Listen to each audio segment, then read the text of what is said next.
Okay, let me make sure I got the right audio this time. I don't want any mess ups. Testing. You can hear me good? All right, good. So, we got the Qui-Gon theory that changes Star Wars for me. We do have I'm trying to have at least a couple shorts every couple days and everything. So probably there's gonna be a new short coming out either later today or tomorrow, and then some more interesting videos regarding basically the Star Wars explained. And then once the next Boba Fett episode comes out, which is 2 days, we're gonna be doing another one of that as well. But for now, just maybe either later today or tomorrow, it's gonna be some Star Wars explained video. But let's go ahead and react to the Qui-Gon theory that changes Star Wars. A theory sent in by a viewer of the channel has me really thinking. Did Qui-Gon see his death just before it happened? Now, in The Phantom Menace, Qui-Gon, Maul, and Obi-Wan are all separated by plasma shields. As we see Qui-Gon meditating while Maul paces back and forth, this is just a perfect example of Sith vs. Jedi training and mentality. Now, the theory here is, was Qui-Gon calming his thoughts and replenishing his energy? I mean, he was old. If you haven't seen my Why Did Qui-Gon Lose to Darth Maul video that I made years ago, go check that one out. So was he just actually meditating to replenish while he waited for the shields to go down? Or was there more to it? Was he actually able to see into the future? And he was there for a while, so that was possibly what he was doing. Maybe he was thinking about should he actually die, but is that better for Anakin or something? Perhaps even see his death. We do know that he was training with the Wills. Qui-Gon is the one who learned how to transfer his essence into the Force and become a Force ghost, who then taught Yoda, who then taught Obi-Wan, who then taught Anakin. So perhaps, let's say, he did see into the future a little bit, knowing that this was the will of the Force. Now, Qui-Gon was extremely dedicated to the will of the Force in general, essentially saying, if that's how it happens, then that's how it's meant to be. It's fate. Whereas the Jedi started to bend the political ideologies and becoming disillusioned with how the Force used in a certain way for thousands of years, the way Qui-Gon used it as well. And this is partially why Dooku left the Order. I digress. So while Qui-Gon was meditating, maybe he actually saw that he was going to die, and instead of changing fate, he allowed it to happen. Now, if he didn't and survived, he would have gone on to train the boy,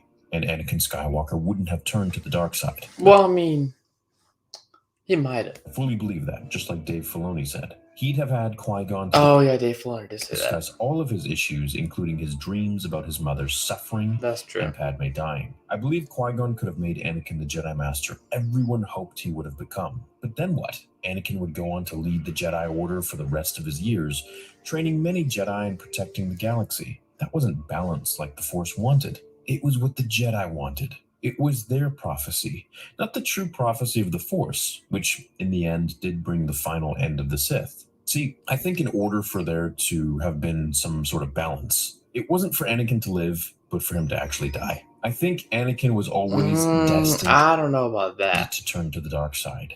It wasn't like, oh, I need to save Padme, so I'm just going to turn to the dark side because Palpatine is telling me that I can save her if I do. That was the majority reason. Anakin always had a draw to the dark side. He was pulled there, always, his whole life. He was the complete opposite. Only because of how much pain and how, just because from when he was so young, how much pain that he actually went through.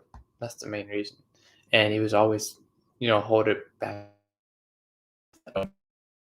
Was by nature a dark side dude. However, just because of how he was raised.